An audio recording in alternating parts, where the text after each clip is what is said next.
Hello and welcome back to Inquisitor Martyr. Last time we, I believe, wrapped up everything on the Stormwatcher's homeworld.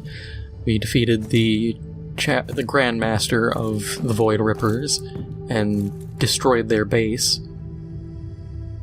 And at the end we requested from the Stormwatcher's chapter master that we keep Caius Thorn on the ship. And now we have to talk to him to wrap this up. Inquisitor, Caius Thorn reporting for duty. I have received my orders from the Grand Master, and I'm ready to fight by your side again. Welcome back to my retinue, Thorn. I strongly advise, though, that you refrain from any acts of disobedience in the future. Understood.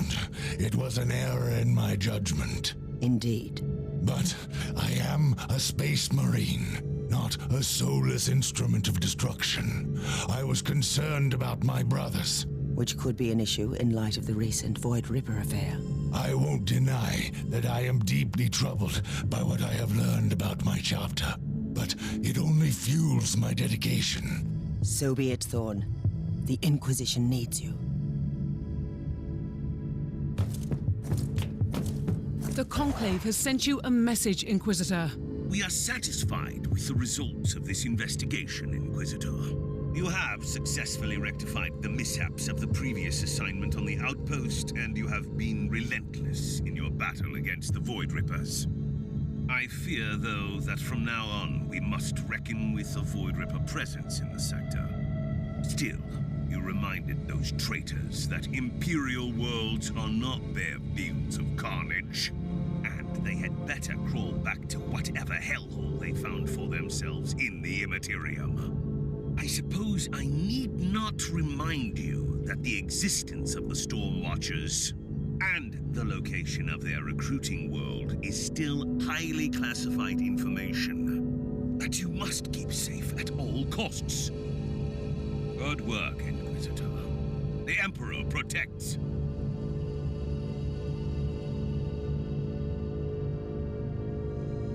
Alright, well, now that's all wrapped up.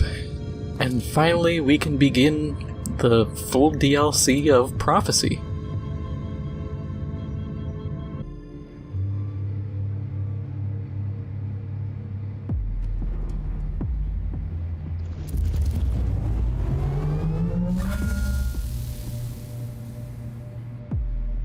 Tech Priest, this Imperial facility has been abandoned for a very long time. Are you certain the Alpha Pariah is here? The data burst from the machine spirit was an emergency signal. The Alpha Pariah left the Martyr to follow an unidentified Vox transmission originating from these coordinates. I need more information on this place. Cursory data siphoning reveals that the deeds of Foundation bear the seal of Uther Tiberius. This must have been one of his secret hideouts designated to aid his pilgrimage through the Caligari sector. Did the Martyr follow the ancient protocols? Tagged as speculation. Suggestion. Revert to priority assignment.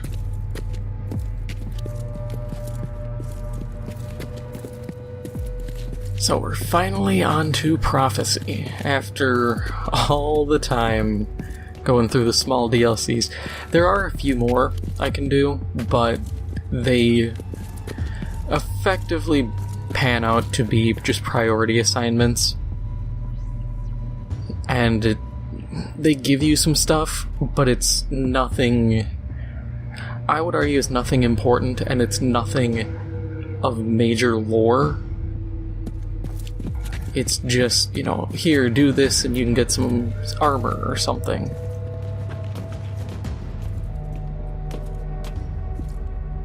Humans, no corner of the galaxy is free from their unfortunate existence. I assume this one is with the Harbinger, too. I am an Inquisitor of Holy Terror. Explain your presence here. Tell me, human, do you speak the language of dream riddles and dead gods? Enough of this babble. Answer my question. I thought so, monkey. You wouldn't understand our purpose here, not even if I wanted to answer your question. But I don't. So this is a excellent little start for lore. We've got warp spiders, howling banshees, think swooping hawks, and I'm trying to figure out what else there is. Shadow specters, that's what it was. Thought they were dark reapers for a second. Interesting. Most Eldari either live on their starfaring craft worlds or sail as corsairs. These are proven facts. My point is that these Eldar don't look like corsairs, so what are they doing here? And they're showing more hostility towards the Imperium than usual. Analysis shows that their tribal heraldry is unique. These Eldar specimen don't belong to any craft world listed in the folios of the Unholy in the ship databanks. I must investigate these Xenos, but the Alpha Pariah is a priority. X-loading the coordinates of the sensorium to your data slate. Access the surveillance system there. It could provide information on the Alpha Pariah and the Xenos presence. But those are all... I'm trying to think of the right way to describe them. Because a class isn't really the right thing. It's... Even an aspect, I don't think is the right term. But they're effectively disciplines.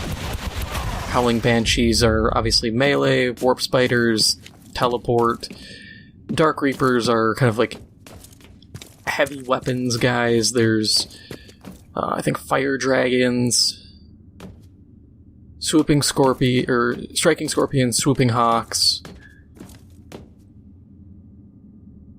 There's a couple other ones I can't remember. I just remember that there's... These are your standard guys, but then they each have they have Exarchs, which are... The easiest way to describe it is like a sergeant. They're the more advanced soldiers. And then you have a... oh my god, I'm blanking on the word. It's really inconvenient, because I know exactly what it is. I can picture... I literally can picture it, because it's also in Dawn of War 2.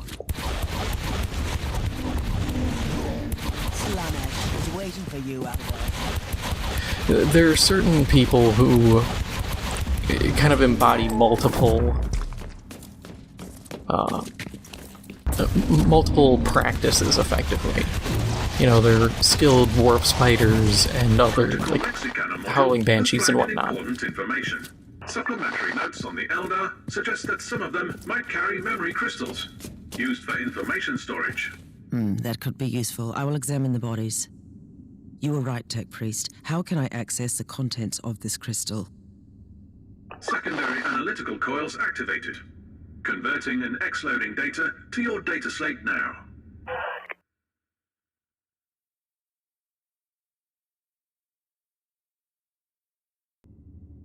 Tech Priest, I want you to dig deep into the Ordos records on the Eldari in this subsector. Any expanded search parameters? I need information on the craft world Tuathal and the planet Loriak. You're authorized to use my temporary override codes. I must know why these Eldar hate the Imperium so much.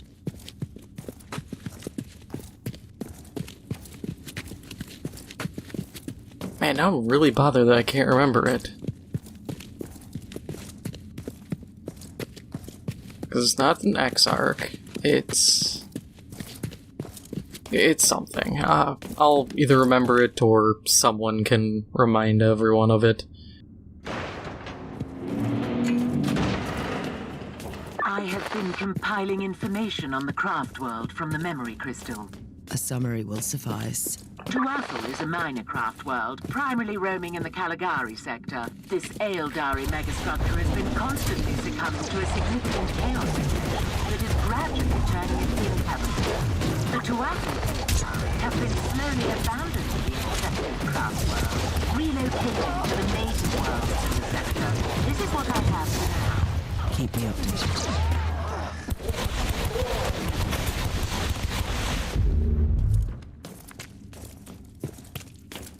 But since we're killing all these guys, one thing to note too is they have soul stones, or they should have soul stones, which is a thing where when they die, their soul will go into it. It's to prevent them from being sucked up and consumed by Slaanesh, because all Eldar get consumed by Slaanesh unless they have a soul stone. And you will find that in craft worlds you'll have tons of these everywhere, because it's the way they keep the dead kind of alive. When we were fighting, there was a big mech-looking thing. I'm trying to think what it would be. Not a Wraith Knight, but it's a Wraithbone construct. And they have a Spirit Stone in them. And so it allows an Eldar to control it. It's effectively their version of a Dreadnought.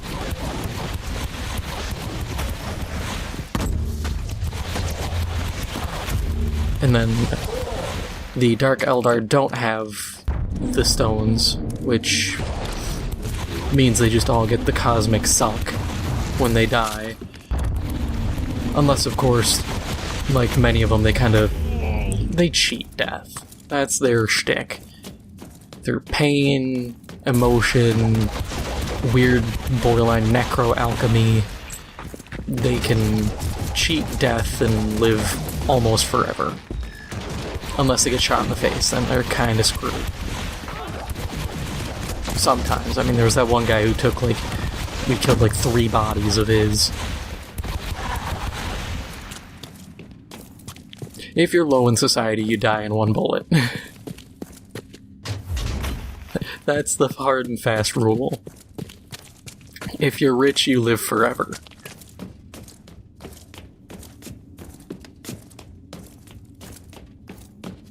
I have begun gathering information on the recent history of Maiden World Warrior. Proceed, Migos. Most of the information is classified, but it seems that after the recent Tyranid High Fleet was destroyed in the Subsector, a substantial number of surviving Xenocs attacked the Tuatha Maiden World and tried to assimilate the local biomass. Interesting. But I have a situation here, Migos. We will resume shortly. The Xenos tank must be purified.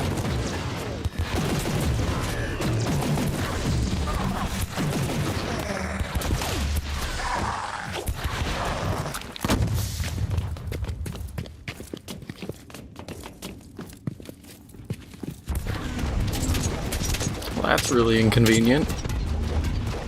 When he warps, it just chews up my sniper shot. I mean, that's one way to hard counter me, but damn, that's inconvenient.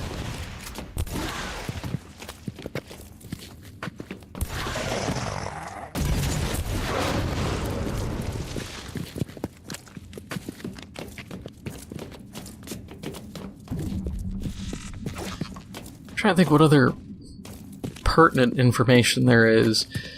I don't know if I've mentioned it prior, but then there's, as it's mentioned here, there's craft worlds and maiden worlds. Craft worlds are effectively just floating space stations that work as colonies. Maiden worlds are fairly untouched worlds that belong to the Eldar. They're few and far between, and usually the people who live on them are the Exodites, who had left around the time of the collapse, saying, hey, you guys are into some weird shit right now. This is pretty debauchery-filled. We need to leave. And then, of course, all the Eldar who hung around were like, nah, you're just dumb. And then Slaanesh came and killed everybody. And, then they realized, oh god, we should have listened. We summoned the boner demon, and now they got Slaanesh. Honestly, that's not a bad description of Slaanesh either, just the boner demon. Wraithguard, that's what those guys are.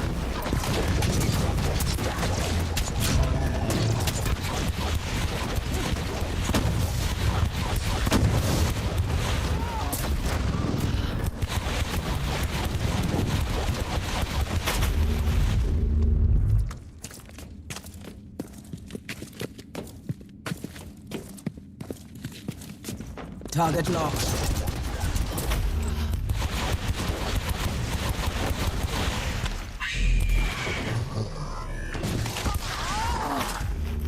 Oh, one thing you'll notice too with the Howling Banshees is that scream. Like, that's a special thing they do. I know Dawn of War 2, it was actually like a morale-breaking move it could use on people, which is pretty neat.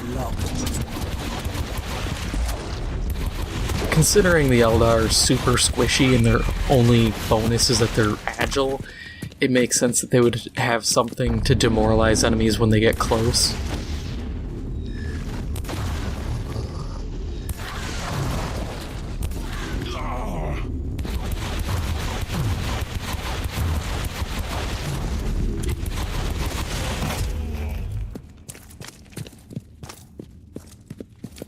Inquisitor, the contents of the memory crystal suggest an explanation for the hatred of the craft world Eldar.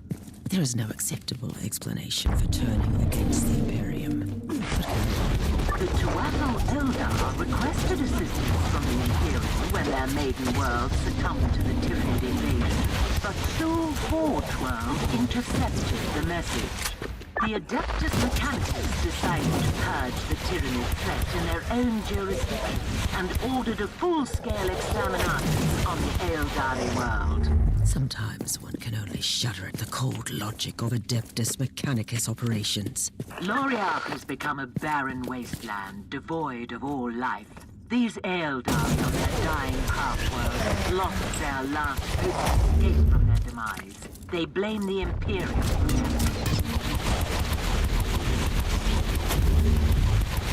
It's kind of a stupid thing, though. You'd be like, oh, well, clearly it's the Empire's fault. One, you're asking the Imperium of man. There's like a 60% chance you're gonna get shot because you're not human. The only reason there's even the 40% I'm giving them is generous that they would get help is because they're the lesser evil.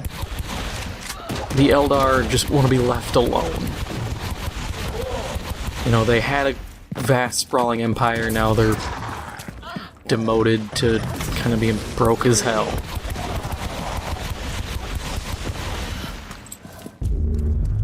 And of course they hate everybody else. Like, the Empire doesn't... They don't even touch anything related to the Tau. They don't screw with them. Mostly because of the Ethereal, so I don't blame them.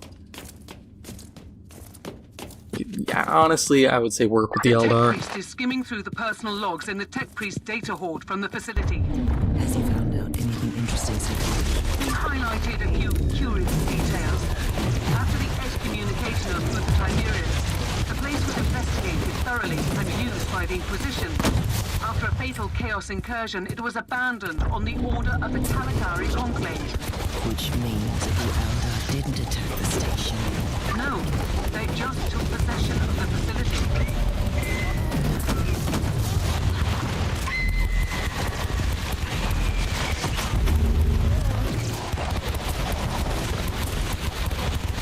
Oh, and they did mention some Eldar becoming Corsairs, which is kind of a semi-common thing of them just becoming pirates.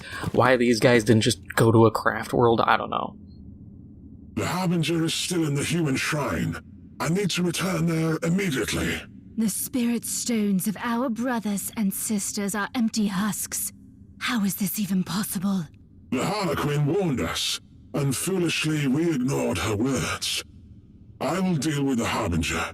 You stand guard here. We have a new intruder. And that was a Farseer. Yep, an Exarch. They mentioned a Harlequin, which there are... The Harlequins are part of a group of Eldar who don't follow the standard living style everybody else does.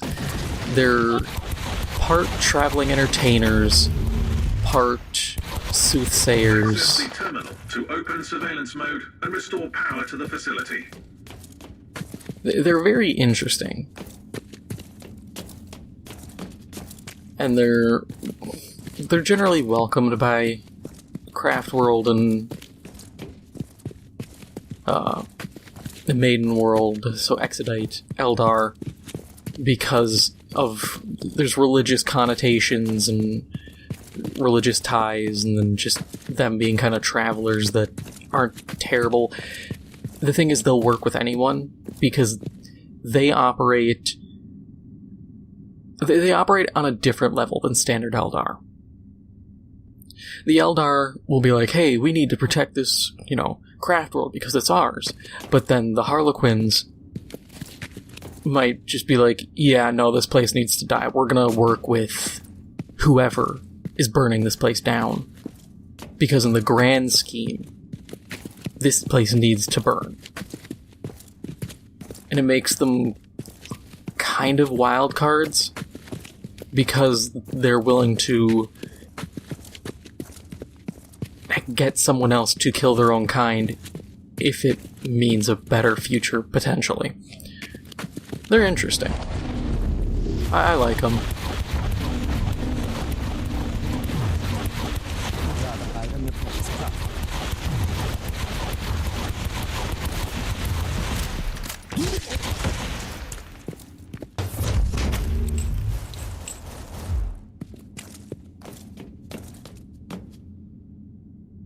I have located the Alpha Pariah.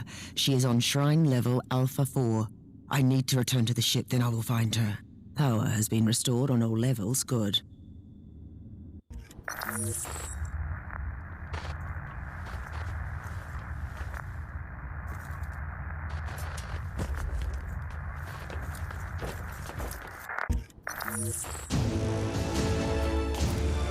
Alright. And with that, we will call it here.